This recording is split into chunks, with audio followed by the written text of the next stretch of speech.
Please subscribe Sadhguru Sai Creations.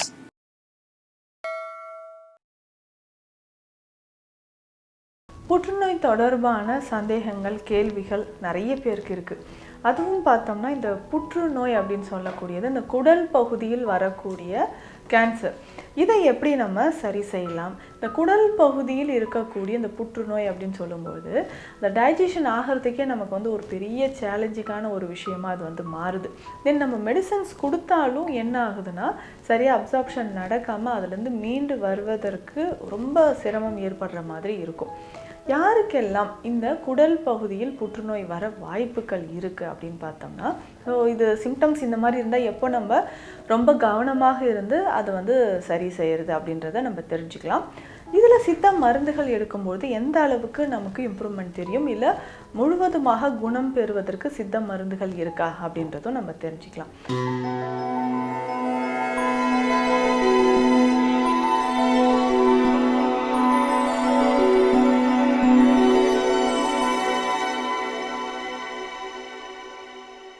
Sadhguru Sai creation viewers அனைவருக்கும் வணக்கம். நான் டாக்டர் நித்யா, சித்தா ஃபிசிஷியன். புற்றுநோய் தொடர்பான சந்தேகங்கள் கேள்விகள் நிறைய பேருக்கு இருக்குது. அதுவும் பார்த்தோம்னா இந்த புற்றுநோய் அப்படின்னு சொல்லக்கூடியது இந்த குடல் பகுதியில் வரக்கூடிய கேன்சர். இதை எப்படி நம்ம சரி செய்யலாம்? ஏற்படுவதற்கான காரணங்கள் என்ன?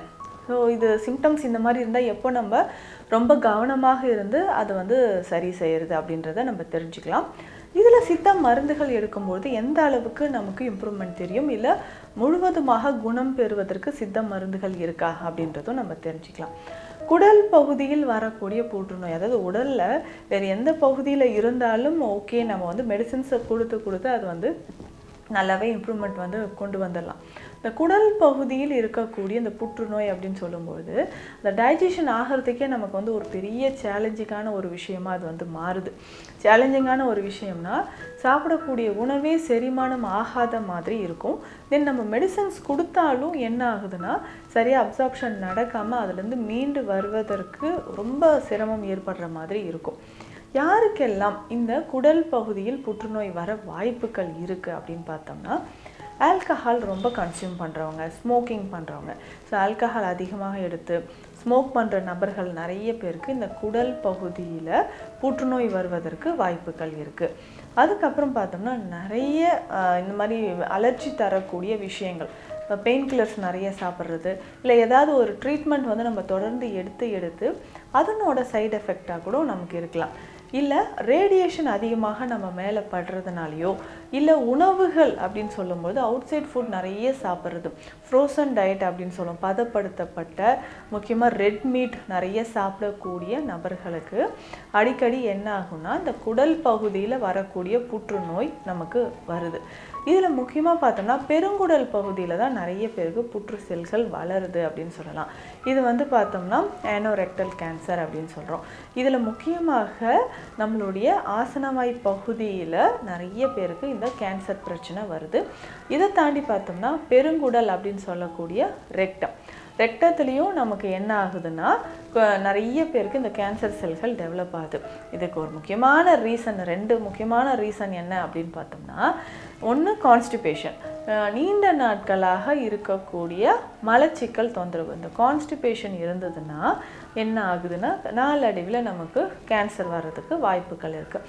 அதே மாதிரி அல்சரேட்டிவ் கொலைட்டிஸ் அப்படின்னு சொல்லக்கூடிய பிரச்சனை, அல்சர் இருக்கக்கூடிய நிறைய நபர்களுக்கு க்ரானிக்காக நம்ம விட்டுட்டோம், ரொம்ப நாளாக அல்சர் இருக்குது, நம்ம அதை கவனிக்காமல் விட்டுட்டோம்னா நாளடைவில் அது நமக்கு கேன்சராக மாறுவதற்கும் வாய்ப்புகள் இருக்குது. இது கேன்சர் இருக்குது அப்படின்னா சில அறிகுறிகள் நமக்கே தெரியும். என்னென்ன அறிகுறிகள் அப்படின்னு பார்த்தோம்னா, சிலர் மோஷன் போகும்போது நம்ம ரொம்ப கவனமாக இருந்து பார்க்கணும். லைட்டாக ஏதாவது ப்ளீடிங் இருக்கா அப்படின்ட்டு, கலர் சேஞ்ச் ஆகிற மாதிரி இருக்கா, தினம் மலம் கழிக்கும் பொழுது அந்த மலத்தில் ஏதாவது கலர் சேஞ்ச் ஆகிட்டோ இல்லை ப்ளீடிங் வர மாதிரியோ, அதுக்கப்புறம் ஆனஸ் ரீஜியனில் அதாவது ஆசனவாய் பகுதியில் நமக்கு ஏதாவது பிரச்சனைகள் இருக்கா அப்படின்றதும் நம்ம தெரிஞ்சுக்கணும்.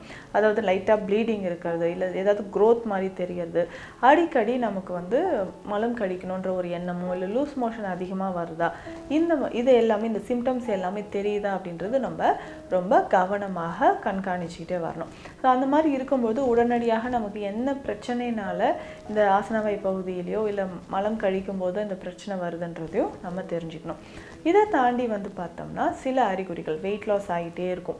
ஸோ உடல் எடைனா மாதத்துக்கு 2-3 கிலோ குறையுது அப்படின்னு நினைப்போம். ஸோ உணவு மேலேயும் ஒரு விருப்பம் இல்லாமல் நம்ம சாப்பிடக்கூடிய உணவு சரியாக செரிமானம் ஆகாமலும் நமக்கு தெரியுது. இந்த கண்டிஷன் எல்லாமே நாளடைவில் நமக்கு ஏற்படக்கூடிய சிம்டம்ஸ் தான். இந்த சிம்டம்ஸ்லாம் இருந்ததுன்னா உடனடியாக நமக்கு ஆசனவாய் பகுதியிலையோ இல்லை குடல் பகுதியிலையோ நமக்கு இந்த மாதிரி கேன்சர் செல்கள் இருக்கா அப்படின்றதையும் நம்ம தெரிஞ்சுக்கணும். ஒருவேளை இது இருக்கும்போது என்ன ஸ்டேஜில் இருக்குது சிடி ஸ்கேன் எடுத்து பார்க்கும்போது ரொம்ப தெளிவாக தெரிஞ்சிடும். அதே மாதிரி பயாப்சி டெஸ்ட் எடுக்கும்போதும் நமக்கு நல்லாவே கிளியராக தெரிஞ்சிடும். அப்போது சிடி ஸ்கேன் எடுத்து பார்க்கும்பொழுது எந்த ஸ்டேஜில் இருக்குன்றதும் நமக்கு தெரியும். எந்த அளவுக்கு குடல் பகுதியில் அது ஸ்ப்ரெட் ஆகிருக்குன்றதும் நமக்கு தெரிஞ்சுக்கலாம். முக்கியமாக இந்த ரெக்டம் ரீஜியனில் வரக்கூடிய பிரச்சனைகள், இந்த ரெக்டமில் வரக்கூடிய பிரச்சனை நம்ம சரி செய்யணும் அப்படின்னா அதற்கு ஏற்ற மாதிரி உணவு முறைகளோடு மருந்து முறைகளை நம்ம ஃபாலோ பண்ணணும். இதுக்கு முக்கியமாக பார்த்தோம்னா மஞ்சள். ஸோ இன்றைக்கு உலக அளவில் நமக்கு வந்து இந்த மஞ்சளை பயன்படுத்தக்கூடிய நம்ம நாட்டில் இந்த சவுத் சைடில் வந்து பார்த்தோம்னா நம்ம சைடில் அந்த மஞ்சள் பயன்படுத்தி நம்ம சாப்பிடக்கூடிய உணவுகள் எல்லாமே சேர்த்து சாப்பிட்றதுனால இந்த குடல் பகுதியில் வரக்கூடிய புற்றுநோய் அபாயம் பாதியாக தான் நமக்கு குறைஞ்சிக்கிட்டே தான் இருக்குது. ஆனால் நம்ம காலப்போக்கில் இதெல்லாமே மறந்துக்கிட்டே வந்தோம்னா நமக்கும் புற்றுநோய் வருவதற்கான வாய்ப்புகள் நிறையவே இருக்குது. அப்போ உணவில் நிறைய மஞ்சள் சேர்த்து சாப்பிட்றது, குளிக்கும்போது பெண்கள் வந்து கண்டிப்பாக மஞ்சள் தேய்ச்சி குளிக்கிறது, இந்த வழக்கத்தை எல்லாமே நம்ம கண்டிப்பாக வச்சுக்கணும். அப்போது நம்ம உணவு முறையில் நிறைய மஞ்சள் சேர்த்தோ இல்லை மஞ்சள் குடிநீரோ இதை வந்து பயன்படுத்தலாம். ஃபஸ்ட்டு ஸ்டேஜ், செகண்ட் ஸ்டேஜ் வரைக்கும் இல்லை தேர்ட் ஸ்டேஜ் வரைக்குமே நம்ம என்ன பண்ணலான்னா சித்த மருந்துகள் வந்து கண்டினியூஸாக எடுக்கும்போது நல்லாவே ஒரு இம்ப்ரூவ்மெண்ட் கிடைச்சிரும். ஸோ இது வந்து மஞ்சள் குடிநீரை வந்து தொடர்ந்து நம்ம குடிச்சிக்கிட்டே வரணும். இதனோட சில மருந்துகளும் நம்ம கொடுக்குறோம். அது கொடிவேலி கஷாயமோ கொடிவேலி தைலம் இந்த மாதிரி கொடிவேலி சார்ந்த மருந்துகளை நம்ம பயன்படுத்தலாம். அடுத்து முக்கியமாக பார்த்தோம்னா நுணா, அதாவது மஞ்சனத்தி அப்படின்னு சொல்கிறோம். இந்த நுணா மஞ்சனத்தி இது ரெண்டுமே ஒரே தாவரம் தான். அதாவது ஒரு மர வகையை சேர்ந்ததுன்னு சொல்லலாம். நோனி அப்படின்னு நம்ம சொல்கிறோம் இல்லைங்களா. இந்த நோனி சிரப் மாதிரி இன்றைக்கு நிறைய இடங்களில் கிடைக்கும். இதை நம்ம வந்து மருந்தாக வாங்கியும் நம்ம பயன்படுத்தலாம். ஸோ இது பயன்படுத்தும் பொழுது நம்ம உடலில் இருக்கக்கூடிய புற்று செல்கள் கொஞ்சம் கொஞ்சமாக அழிஞ்சிக்கிட்டே வரும்.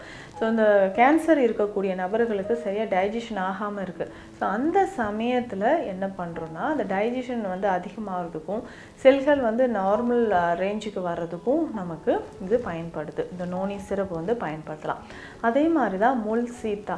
இந்த முள் சீத்தா இலைகளை வந்து நம்ம பயன்படுத்தலாம். முள் சீத்தாவோட இலைகளை எடுத்து அதை ட்ரை பண்ணி காய வைத்து நம்ம எடுத்து பயன்படுத்தலாம். இல்லை இலைகள் வந்து ஃப்ரெஷ்ஷாக இருந்தாலும் ஒரு 2 கைப்பிடி அளவு எடுத்து தண்ணீரில் போட்டு நல்லா கொதிக்க வச்சு வடிகட்டி இந்த கஷாயத்தை ஒரு நாளைக்கு 2 முறை பயன்படுத்தலாம். ஸோ இந்த மாதிரி பயன்படுத்தும் பொழுது குடல் பகுதியில் இருக்கக்கூடிய பிரச்சனைகள், கேன்சர் தொடர்பான பிரச்சனைகள் வந்து கொஞ்சம் கொஞ்சமாக நமக்கு நல்லாவே குணம் பெற்றுட்டு வரதை தெரிஞ்சுக்கலாம். இதனோடு சேர்ந்து நிறைய சித்த மருந்துகள் இருக்குது. ஸோ இதை வந்து நவபாஷான சுடர் தைலம் இந்த மாதிரியான மருந்துகளை நம்ம பயன்படுத்தும் போதோ பூரம் சார்ந்த மருந்துகளை நம்ம பயன்படுத்தும் போதோ குடல் பகுதியில் இருக்கக்கூடிய கேன்சர் கொஞ்சம் கொஞ்சமாக குணம் பெற்று முழுவதுமாக குணம் பெறலாம்.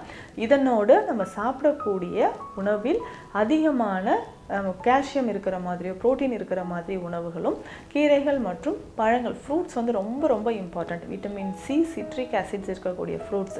ஸோ அதை வந்து நம்ம தொடர்ந்து சாப்பிட்டுட்டு வரும்போது உடலில் இருக்கக்கூடிய கேன்சர் செல்கள் கொஞ்சம் கொஞ்சமாக குறைந்து நலம் பெற முடியும்.